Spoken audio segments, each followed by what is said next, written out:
Thank you so much for this introduction. So, welcome everybody. Thank you for this opportunity. I'll be trying to walk around the stage because we've been sitting all day, and sitting is new smoking, so good to prevent that. So I have only 10 minutes. I will keep it short and try to through the different slides.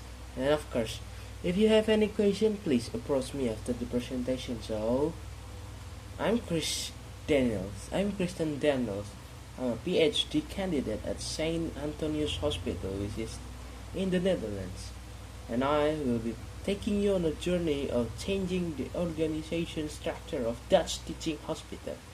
As some of you might know, St. Antonius Hospital is part of the Sentian Group, and Sentian is a group of 7 hospitals in the Netherlands that working together continuously improve our outcomes using the improvement cycle with different improvement teams in all the 7 hospitals.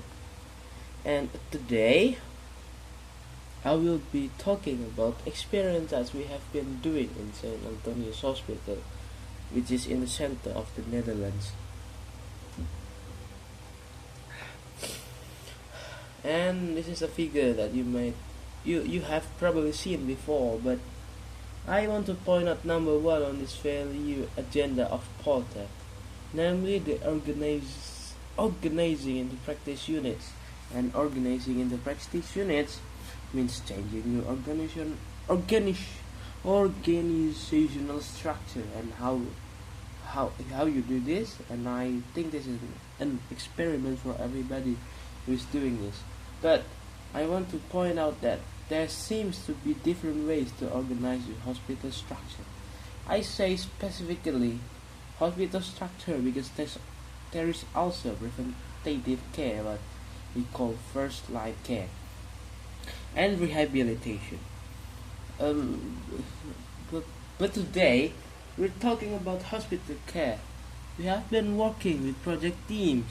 We call it improvement teams, which are on the far left, where we have the traditional structure of the hospital and we overlay it with project teams or improvement teams that they are based on medical condition.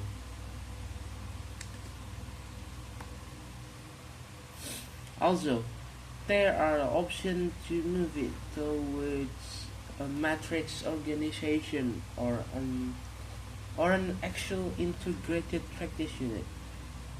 As you can see on the far right, and today I will talking about the transition from project teams toward a matrix organization, and what we actually did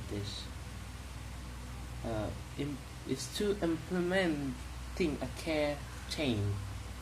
And I want to take you a little back in why we actually wanted to start this project. It's because we did an evaluation of our projects team or our improvement teams. We found 9 factors, and I will highlight 3 of them today. The first one is organizational structure. So we saw that project teams wanted to do a lot but didn't have the mandate to do it. They don't have official responsibility, and this could be a problem. The other one is integration with other quality improvement approach. We see that there's many innovation, there's many learned concepts. There are scientific research, innovation, medtech, everything, but it's not contained within. There's no overview of what we're doing. Another one is multidisciplinary engagement. There are few who were enthusiastic about improving outcomes, but at the same time, not everybody was aware that they were part of the care chain or the group of chains or group of working with a condition. So we started the matrix organization. Wait. So we start matrix organization.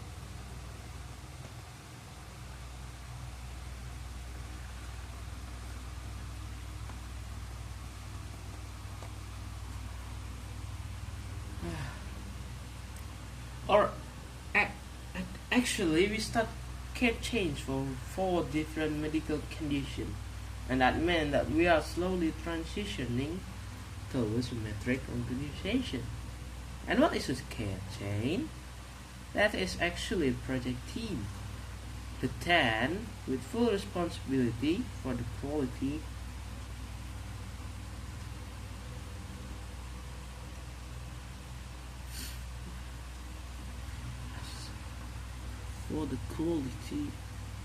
of care, and also trying to improve that everybody who is involved in care of the patient is actually aware that they are one of the small pieces in the care chain.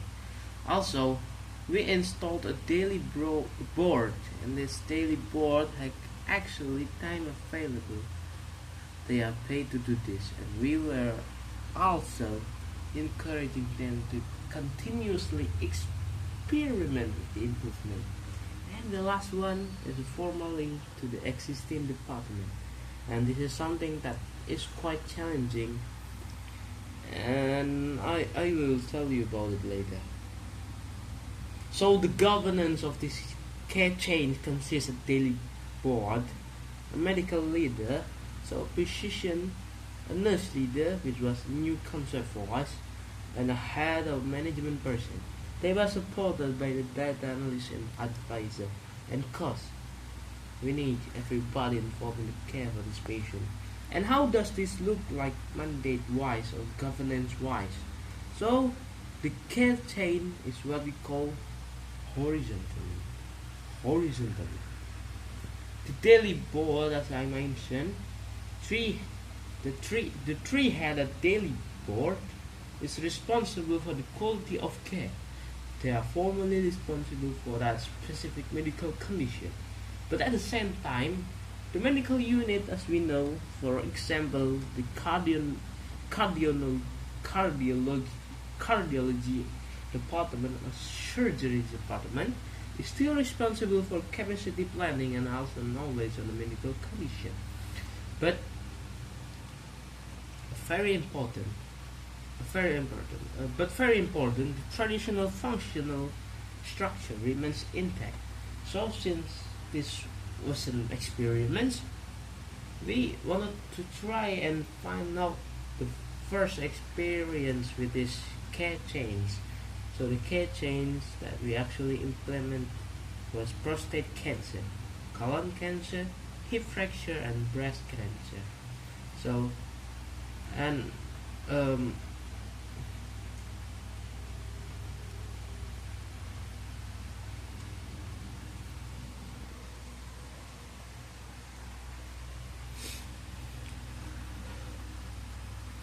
we did some interviews with all the daily board members and the data analysts that were involved.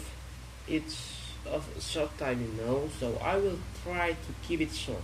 Well, we actually only look at the inner settings on this transition, where we followed a module, and I will go through the module right now.